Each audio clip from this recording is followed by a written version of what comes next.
ஆண்டவரும் இரட்சகருமான இயேசு கிறிஸ்துவின் ஈடு இணையற்ற நாமத்தில் அன்றன்றுள்ளப்பம் வாசகர்களுக்கு எங்கள் அன்பின் வாழ்த்துக்கள். 2024 ஆண்டு ஏப்ரல் மாதம் 20ஆம் தேதி சனிக்கிழமைக்குரிய தின தியானம். இன்றைய தலைப்பு தூளும் சாம்பலும். ஆதியாகமம் 18:27 சொல்லுகிறது, இதோ தூளும் சாம்பலுமாயிருக்கிற அடியேன் ஆண்டவரோடே பேசத் துணிந்தேன். முற்பிதாவாகிய ஆபிரகாமின் தாழ்மை நம்முடைய உள்ளத்தை ஆச்சரியப்பட வைக்கிறது. தன் அருமை ஆண்டவருக்கு முன்பாக எத்தனையாய் தாழ்த்தி, இதோ தூளும் சாம்பலுமாயிருக்கிற அடியேன் என்று அவர் கூறுகிறதை பாருங்கள். தன்னை தூள் என்றும் சாம்பல் என்றும் தாழ்த்தி கொள்ளுகிறார். சாம்பல் என்ற வார்த்தையானது ஆபிரகாமுடைய தாழ்மையும் அபாத்திர தன்மையும் வெளிப்படுத்துகிறது. சாம்பலுக்கு எந்த மதிப்பும் இல்லை. பொருட்கள் எரிந்து குப்பையாக மிஞ்சுவதே சாம்பலாகும். தன்னை சாம்பல் என்று ஆபிரகாம் ஒப்புக்கொண்டு பேசுவது தன்னை தாழ்த்துவதற்கும் கர்த்தரை உயர்த்துவதற்கும் கர்த்தருக்கு முன்பாக தம்மை அடிமையாக அர்ப்பணிப்பதற்கும் ஏதுவாயிருந்தது. தாழ்மையின் ஆசீர்வாதங்கள் எண்ணற்றவை.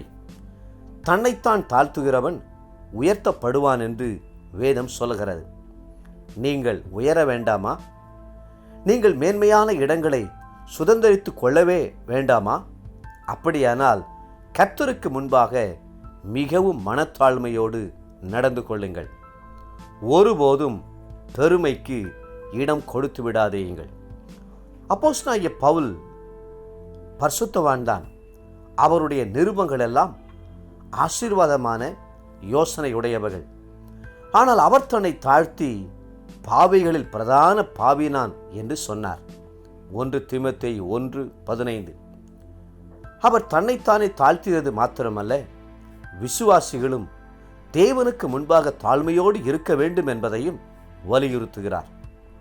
வேதம் சொல்கிறது, ரோமர் 12:3, உங்களில் எவனானாலும் தன்னை குறித்து எண்ண வேண்டியதற்கு மிஞ்சி எண்ணாமல் அவனவனுக்கு தேவன் பகிர்ந்த விசுவாச அளவின்படியே தெளிந்த எண்ணமுள்ளவனாய் எண்ண வேண்டும் என்று ஆலோசனை கொடுத்தார். இயேசு கிறிஸ்துவும் கூட தாழ்மையை குறித்து தன்னுடைய சீடர்களுக்கு போதித்தார். கொடுக்கப்பட்ட எல்லா வேலையையும் ஊழியத்தையும் திறம்பட செய்து முடித்துவிட்ட போதிலும் கூட, நாங்கள் அப்பிரயோஜனமான ஊழியக்காரர், செய்ய வேண்டிய கடமையை மாத்திரம் செய்தோம் என்று சொல்லுங்கள் என்றார். லூக்கா 17:10. கிறிஸ்தவ வாழ்க்கையின் ஆரம்பமே தாழ்மையில்தான் ஆரம்பிக்க வேண்டும். ஒரு மனிதன் மனம் திரும்புவதற்கு அவனுக்கு தேவை தாழ்மை.